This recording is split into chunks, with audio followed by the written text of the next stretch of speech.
In today's video, we look at a Matchbox. This is a 1964 model. This is the 25C2 BP tanker. And I've had this for quite some time. This was actually part of the large box that a buddy from work had given to me. And that box had the super van that was painted with the paintbrush, the Monza. Actually, a lot of the restorations or customs that have been on this channel have been from that box. And I do have a lot of these vintage Matchboxes in the collection. I have more Hot Wheels, but right now Matchbox seems to be the popular thing, so we're going to make a few videos here and there. Now the next video will be of a Hot Wheels Redline. And this particular casting happens to be very popular on YouTube. I think there's 5 or 6 different YouTubers that have either customized or restored this particular version. I want to put my own little twist on it, and hopefully it turns out okay. And just like the video with the Aston Martin, we're going to remove the mushroom portion on one side of the nail using a set of needle nose pliers in the flat portion to squish that metal in. Again, there are a few reasons I do this. 1, it's faster for me to do it this way, and number 2, I don't have a steady hand. So using a Dremel with a grinding disc, I guarantee you I will scuff up the body. So for me, it just works a lot easier. To drill out the tanker. Look how loose that is already.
As you can see, I have a lot of different dental picks available here.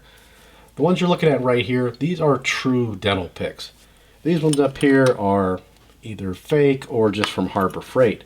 If you can find it within your budget, get true dental picks. These are made by Hugh Freedy.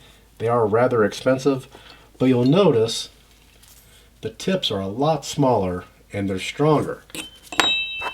This is a thicker tip, but it's already been bent. This is like a Harbor Freight special.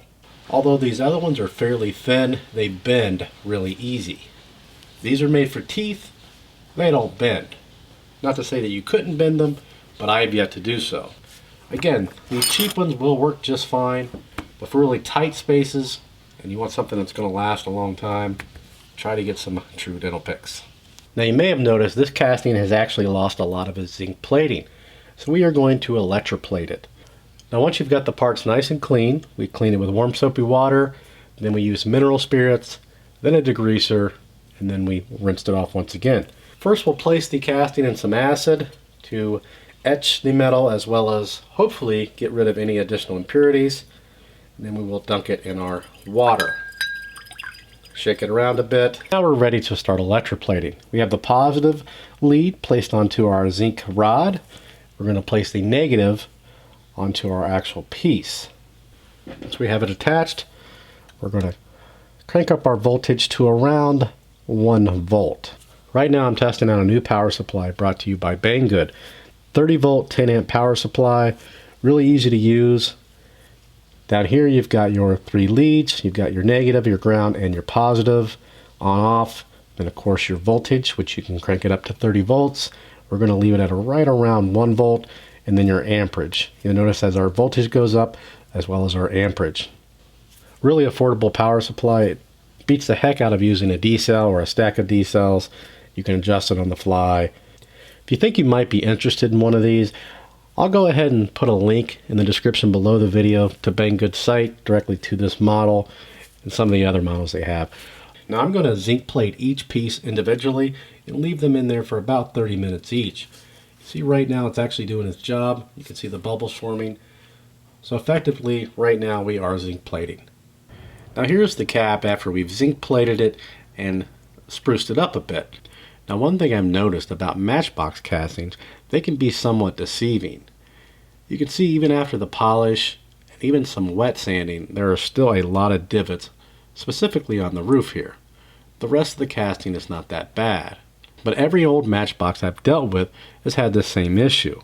Typically we'll prime and then we'll paint with either a lacquer or enamel paint, so you really never notice those imperfections. And actually with this casting, we're not going to use a primer or an enamel or a lacquer paint. We're doing something a bit different. And I'd like to get it just a little bit better. Although it will never be perfect, it can use some improvement. So we're going to try some of this base coat. This is Silver Small Metal Flake. This is available through the Redline shop. They are not a sponsor. They didn't send this for free, but he's got a lot of pretty cool products. We're going to give this one a shot. Essentially, this should give us the base that we want on all the pieces, and then we can just lay our paint over that. Now, I've already painted the tanker portion with the Tamiya, the superfine primer. Next, we're going to go ahead and hit it with some Testors white enamel. Now, one of the delays on this project were actually because of the decals. I ordered some and I still have yet to receive those, so we went ahead and made our own. So we went ahead and printed them on some white water slide decal paper. This particular paper gets horrible reviews, but it worked well for me. What I did was printed them out, sprayed 2 coats of clear, and let it set for 24 hours. There was no running of the print or anything like that. Here's the actual paper, made by Royal Elements. I'll put a link in the description below if you'd like to pick up some for yourself. And I did practice. This is the base of the casting. You'll never see it. It's covered up by the tanker. So I knew they would work out. Now here is the tanker portion all completed. We painted it bright white. We added the decals. And then after that we sprayed 2 coats of clear coat over everything. We're going to reinstall the axles. So we've got one of our wheels and our axles right here. The reason why we haven't put the rest of the casting together is because we don't want to damage scratching it, so the cab will go last.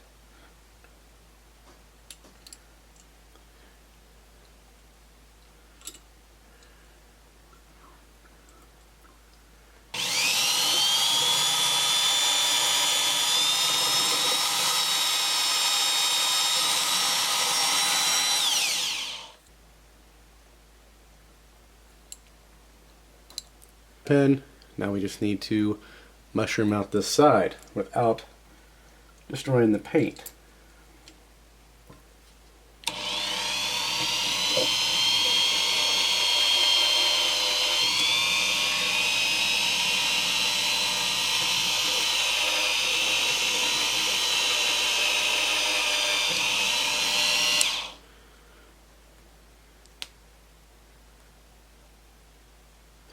Now to the last step. It's actually putting the tanker on the back.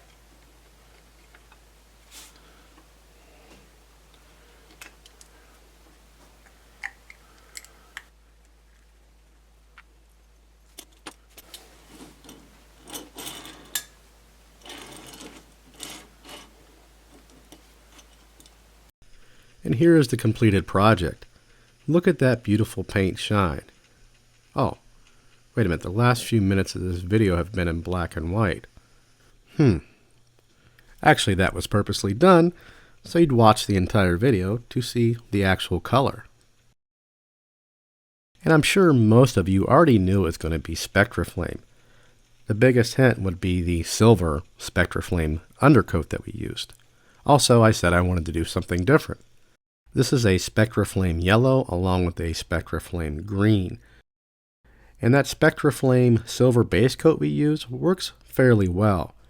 Now it doesn't look as good as it would have looked with a polished casting, but given all the divots and everything in there, I still think it looks better in the end. We were able to use that silver base coat almost as a primer. Now, you may ask, why didn't I use a primer first? I've actually used that silver base coat before, and I sprayed a primer on beforehand, and it didn't turn out so well. So that's why we didn't do it in this one. A primer would have definitely hit all of those imperfections. Although it may not be perfect, you have to keep in mind this is what we started with. And yes, it was beat up and painted and well played with. Now, if this were my personal car as a kid or my grandson or somebody close to me, I probably would have never have touched it because I think the patina gives it a lot of character. Now, this was my buddy's as a kid, and he didn't care anything about it. He just gave me the box and said, do with it whatever you want. So now we have content for a video. Now, you may have noticed we did not paint the grille, headlights, or any of those small details.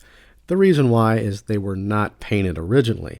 And I know it doesn't make sense because it was not Spectraflame paint originally either. But I wanted to make it as close to original as possible just with using the Spectraflame paint. It actually has the right colors, just not the right sheen. And although I'd love to keep this casting for my personal collection, from the beginning I decided this would be the December Patreon giveaway vehicle. And I'd like to take this time to thank my top patrons, which are Gary Burke, Corbin Toll, and Mark Kidd. And I'd like to thank everyone that supports and subscribes to the channel. I really appreciate it. If you see any of the tools that I use in this video that you'd like to purchase for yourself, I have Amazon affiliate links. They're located below the video in the description. And if you like the videos you see, please be sure to subscribe. Also hit the bell. That way you're notified every time I release a new video. If you have any questions or comments, don't hesitate to post those in the comments section below. I read every single one of them. And as always, thanks for watching.